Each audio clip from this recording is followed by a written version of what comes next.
আরও একটা দুর্দান্ত ঘটনা ঘটেছে। নেইমারের হাত ধরে এই প্রথম মাঠে নেমেছে একজন বাংলাদেশি। শুনে আপনি ভড়কে গেলেও ঘটনা সত্যি।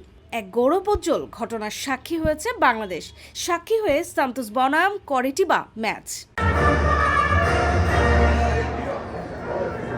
এবার নিশ্চয় আপনার মনে প্রশ্ন জাগছে, কে সেই সৌভাগ্যবান? কিভাবে সে পেল নেইমারের নাগাল? যারা ব্রাজিল ফুটবলের খোঁজখবর নিয়মিত রাখেন তারা বাংলাদেশের রবিন মিয়াকেও চেনেন নিশ্চয়। দিনে দিনে নেইমারের পরিবারের অংশ হয়ে ওঠা রবিন মিয়ার হাত ধরে নেইমার জুনিয়র বাংলাদেশকে চেনেন খুব ভালোভাবে। নেইমার রবিনকে বন্ধু হিসেবে মানেন। এবার সান্তোসের ম্যাচে সেই বন্ধুর ছেলে রেদোয়ানের হাত ধরে মাঠে নামলেন ব্রাজিলের পোস্টার বয়। নেইমারের হাত ধরে কোনো বাংলাদেশি শিশুর মাঠে নামার ঘটনা এটাই প্রথম।